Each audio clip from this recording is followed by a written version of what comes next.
Hello students, uh, welcome to my YouTube channel Arshad Bhutta Official.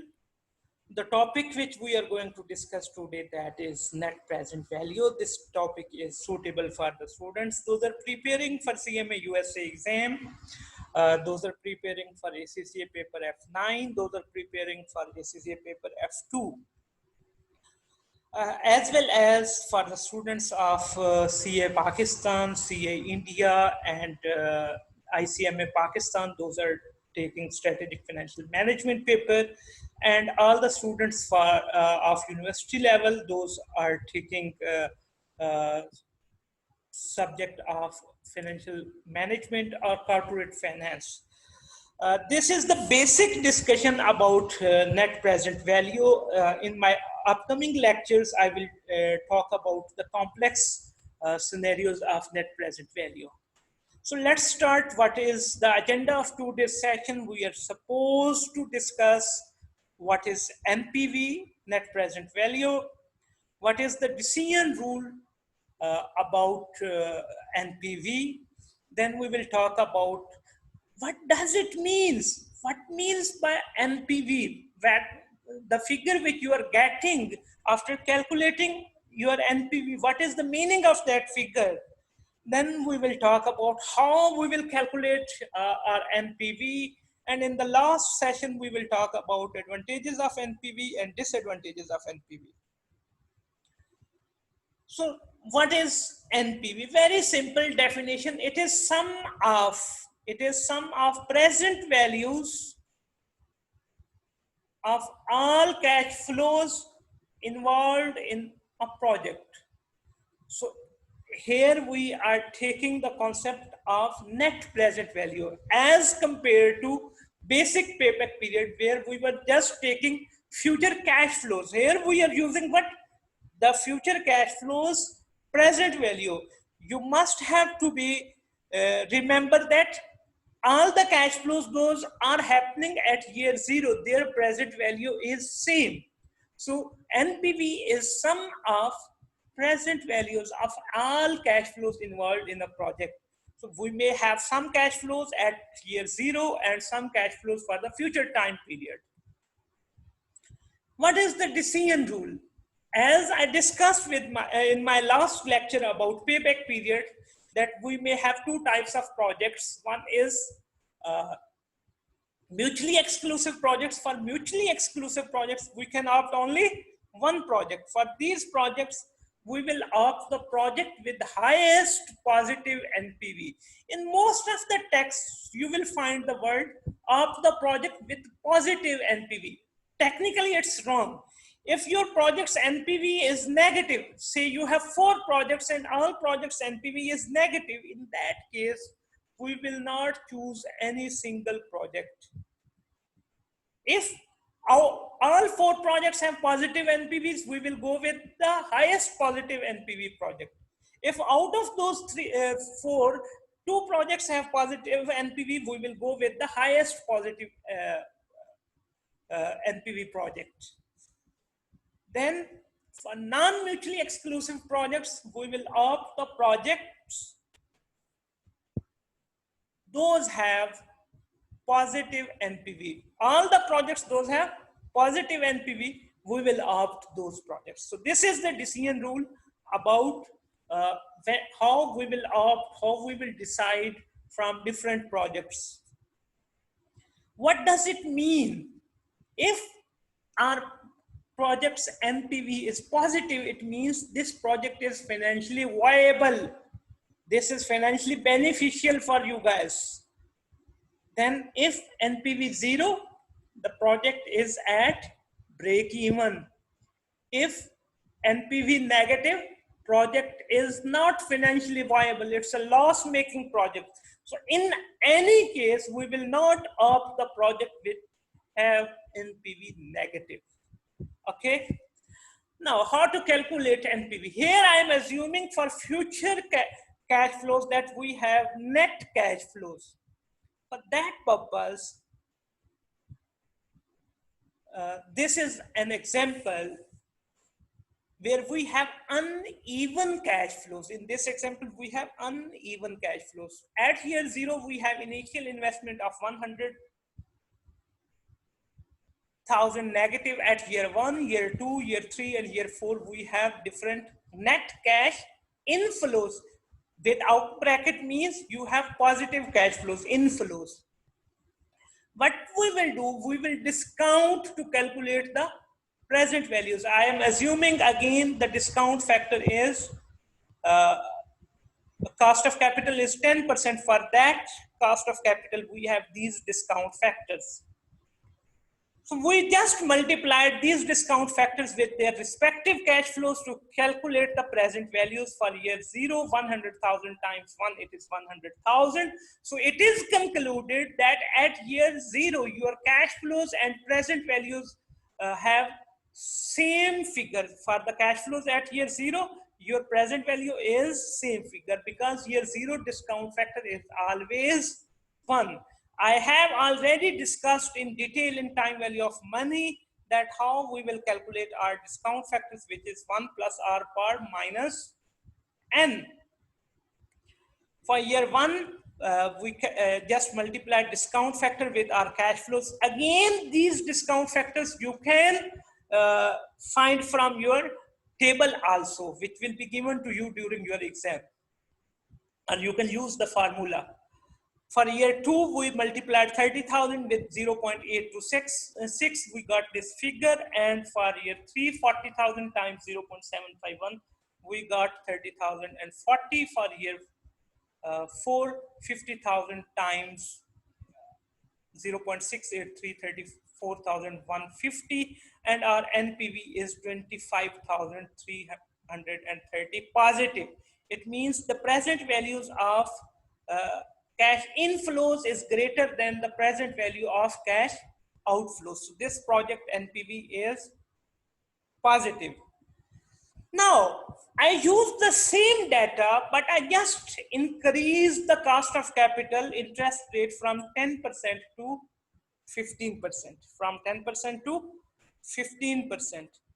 So by increasing that cost of capital, we found these discount factors, which is 0.870, which is 0.756, which is 0.658, which is 0.572, and our present values are 100,000, 34,800, 22,680, 26,320, and 28,600. And again, our NPV is positive, but it is lesser figure than the NPV which we have calculated at cost of capital of 10%. It's now 12,400. What the conclusion we have drawn from this discussion? That there is inverse relationship between cost of capital and NPV. There is inverse relationship between cost of capital and NPV. Once we increased our cost of capital from 10% to 15%, our NPV decreased from 25,300 to 12,400. Let's discuss another example, which is example 2. Under this example, we have future cash flows in the form of annuity. So we just did the same working which we have done in previous example, that we use the discount factor for every year. Year 1, year 2, year 3, year 4, we have used the discount factor at the cost of capital of 10%. Interest rate is 10%, and we just multiplied our cash flows with our discount factor to calculate the present values. Then we increased our cost of capital from 10% to 15%, and again we calculated our present value. As I discussed earlier, that there is inverse relationship between cost of capital and interest rate and NPV. So once cost of capital increased from 10% to 15%, our NPV decreased, which was previously 26,760 positive, and here it's negative 14,240. Now, the same working we can do in a very short way, because we have future cash flows in the form of annuity 40,000, 40,000, 40,000, and 40,000. For this purpose, we use annuity factor of the time period which is involved. So it's from year 1 to 4. I used the annuity factor, which we can calculate it by using the ordinary annuity formula, which I had discussed in time value of money lecture, which is 1 minus into 1 plus r x raised power minus n divided by r. As I discussed earlier, that annuity factor is a sum of discount factors of the time period involved. So this is just the sum of these discount factors, which is 3.169. I just multiplied this with 40,000 and we got the figure 126,760 and net NPV, same figure. But keep in mind, this shortcut we can use only when we have future time period cash flows in the form of annuity. Again, I used the same thing here and we got the same figure, which is NPV of 14,240 positive. But again, I'm reiterating that this formula this method we can use only when we have cash flows, future cash flows in the form of annuity. Okay. Now discuss the advantages of NPV and disadvantages of NPV. Advantages, it considers the time value of money. Yes, it is using the present values of future cash flows, so it considers the time value of money. It is based on cash flows rather than profits. Those can be manipulated through creative accounting. Same, because it is cash-based technique. Accounting profits can be manipulated, can be changed by using different accounting techniques. Those are allowed by the rules to you. Okay. Then it considers the whole life of project. Yes, it does not like that which happened in payback period. It considers the whole life of the project. It really leads to the wealth maximization, which is the ultimate object of any business organization, to increase the wealth for their shareholders. Why it leads to this? Because it only guides you to opt the projects those are financially viable. It means if the project is financially viable, your overall wealth will be maximized. It is an absolute measure. So it gives the exact figure of wealth maximization. This is the positive side of absolute measure. There is a negative side of absolute measure as well. It gives the exact figure of wealth maximization, because we have just calculated that it's say 26,000 something net positive NPV. So this is the exact figure which will maximize the wealth of the shareholders.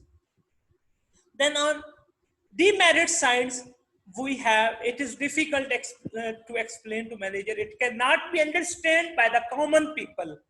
There is a need of knowledge of corporate finance or capital budgeting techniques if someone wants to understand this method. So if your managers are not technically equipped for finance studies, then it is very difficult to explain to your managers. It requires the knowledge of cost of capital. So its accuracy is also depending upon two things: cash flows as well as cost of capital.